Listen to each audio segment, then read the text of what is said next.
What if YouTube came to you and said, if you give me $10, I'll make your video popular? Would you do it? That's what they said to me the other day, and, well, take out your calculator. Things are about to get interesting.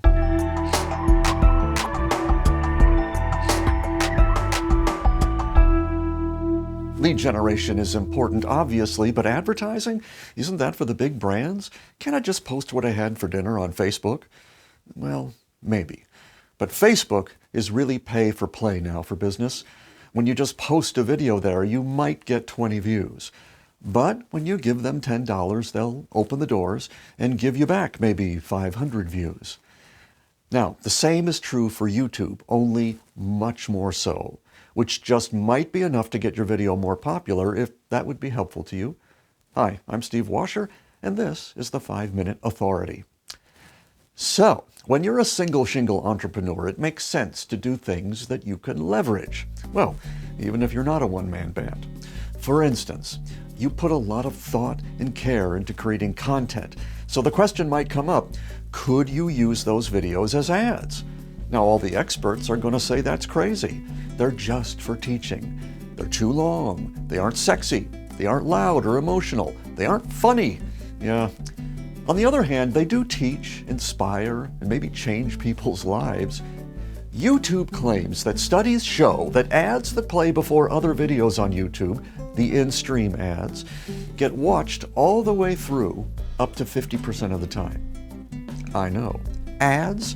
I found that hard to believe too. I usually just click away as soon as I can. But I was curious.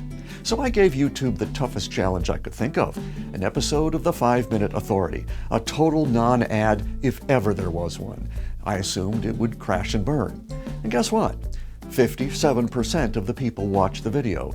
27% watched it all the way through, a 5.5-minute video ad. And all I did was promote an episode of this series. These days I average 100 or 200 views per video in the first 24 hours, but this one got almost 6,000 views in less than 24 hours for about 1/3 of a cent per view, and YouTube did 95% of the targeting. Now, on paper, Google said I owed $90, and yet they only charged $20 over 2 days because my budget was $10 a day.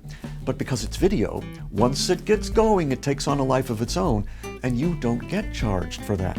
So, after my $10 budget ran out at around 600 views, YouTube's algorithm kicked in and gave me 10 times that number for free. So, instead of paying a cent or two per view, I effectively paid only 1/3 of a cent.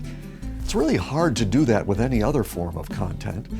So you may be wondering, what might happen if you could get closer to 50% of your viewers watching all the way through? Could you use your video series as an ad for your video series?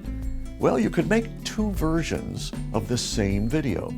The first version is your regular video, the one you post to your blog. The second version acknowledges at the beginning of the video that it is an ad, and then the video plays as usual.